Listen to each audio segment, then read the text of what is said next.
Right now, here first live on the WHAS11 night team, you're looking at the Sherman-Minton Bridge at this very moment, and now we know repairs are needed. New information just in tonight about the closed Sherman-Minton Bridge as you're watching it live right now. Of course, the bridge connecting Louisville to New Albany. No shock to you, but the project folks gave their first confirmation tonight that repairs are now needed and must happen to get the bridge back open after the immediate shutdown closed it last Friday. The work will begin tomorrow. Still unknown tonight, how long will the repair project take? Hi, everybody, and thanks for joining us. I'm Doug Proffitt. An immediate closure of the bridge was ordered on Friday afternoon when crews discovered some beams out of alignment. The Sherman-Minton renewal team shared this graphic tonight. Take a look, pinpointing exactly where the issue is focused. As you can see there, right on span number 1, it's about midway through the first span coming from Kentucky. Now, officials say the problem is contained to 2 beams within that span.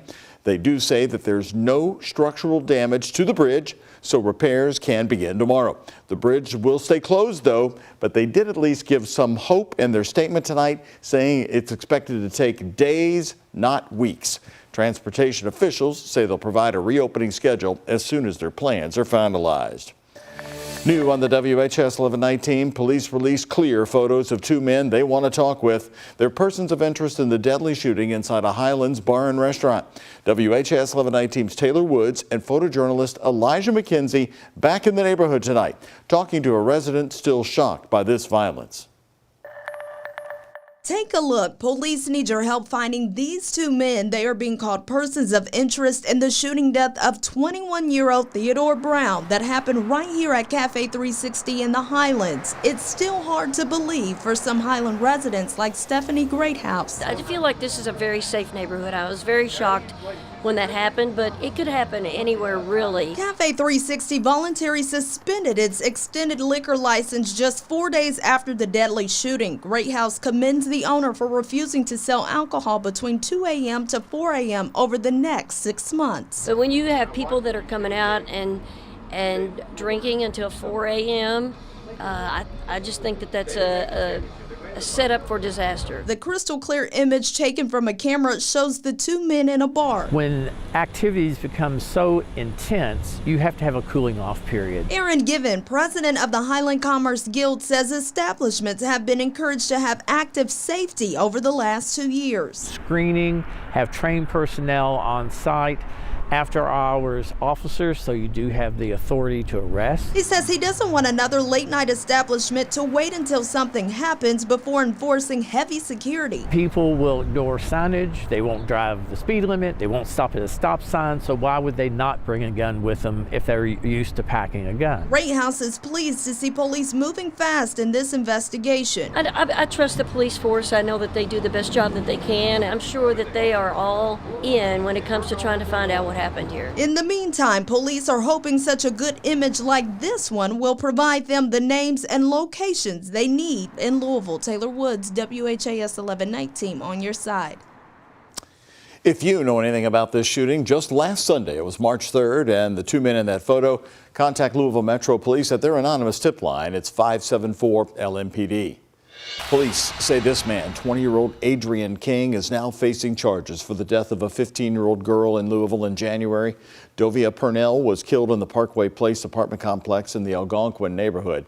The coroner told WHAS11 her adoptive parents said she would live in northern Kentucky. Officers arrested King for her murder today. He is facing other charges, including sexual misconduct and distributing child pornography. And happening new today, the bishop of an historic Louisville church is accused tonight of burning the place down.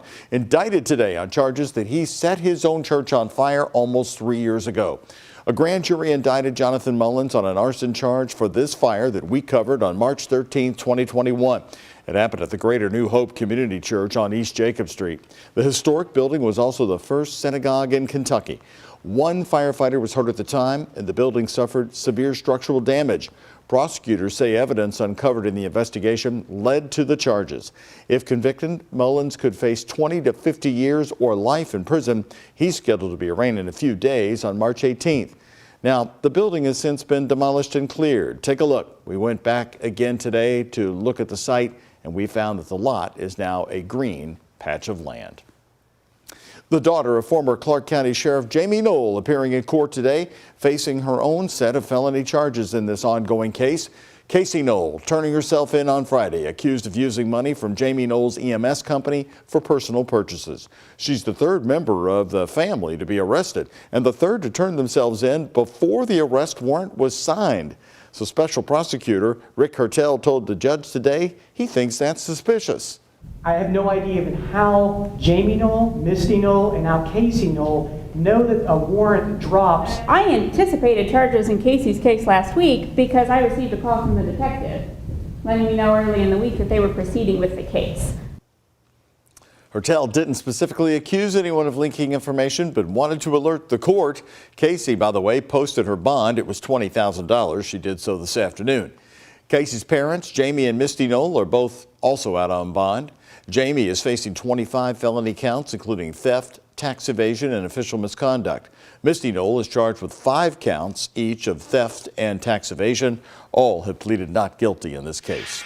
Brooks Houck will stay in jail on that $10 million bond until his trial. The Kentucky Supreme Court has denied his attorney's request to review the case in Bardstown, which was his last chance at a different ruling. Houck was arrested last September and charged with complicity to murder and the death of his ex-girlfriend Crystal Rogers from Nelson County. His bond was set at $10 million and a judge denied a request to lower it. He cited Houck's vast financial resources, family history of interfering with the investigation, and severity of the murder charge. He's expected to be in court next week, along with the 2 other men who are now facing charges in this case. Happening tonight and new on the WHAS11 night team. A Louisville judge is pushing for more funding for mental health courts across the state. Judge Stephanie Burke of Louisville talking tonight at the annual Spirit of Peace dinner hosted by NAMI Louisville, a group that helps support people with mental illness. In 2019, she created the first program in Kentucky to provide court-ordered assisted outpatient treatment. Judge Burke told us programs like these help break the cycle of hospitalization and incarceration. We need to stop the senseless over-incarceration of the mentally ill in our community.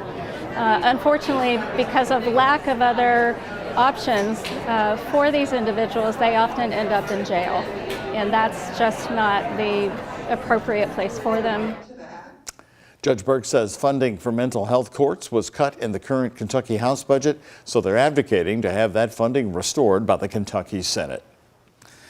Well, Metro Council member Anthony Piagentini taking the stand today in his ongoing removal trial, the first time he's done this so far, but despite the questions, his answers remain the same. Pursuant to the evolving claims made against my client, and as I indicated at the beginning of this hearing, I'm advising him not to answer that question pursuant to the Fifth Amendment to the United States Constitution. He can indicate whether he confirms. I confirm. The Republican council member who represents one of the fastest growing areas of eastern Jefferson County repeated the same answer for nearly 10 minutes. The trial is focused on whether to remove Piagentini from his seat over ethics violations. He previously co-sponsored an ordinance securing the Healthcare CEO Council $40 million in ARP funding. He recused himself from the final vote, but then took a 6-figure job with the same company. This afternoon, Piagentini's attorneys began their case, calling Council President Marcus Winkler and Council Member Cindy Fowler to the stand. During your testimony, you stated that it was your opinion that Councilman Piagentini had violated the Code of Ethics. Isn't that correct? I answered that once. Yes, that's correct. Without having all the facts and the evidence at that time, isn't that correct? Mr. Smith. All I knew is that he got a job the next. Council court will meet again tomorrow and Wednesday and again on Friday if needed.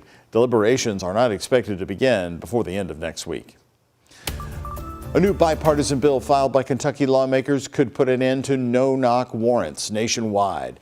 With her mother by her side, today Republican Senator Rand Paul and Democratic Representative Morgan McGarvey announced the Justice for Breonna Taylor Act. The lawmakers are filing twin bills that would require federal officers announce their authority on purpose when serving warrants and take federal funding away from police departments who don't do it.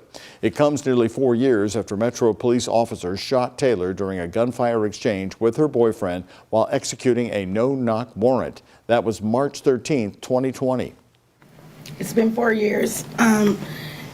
It's been hard. It continues to be hard, but I still fight, and I still make sure that what happened to Breonna doesn't happen again.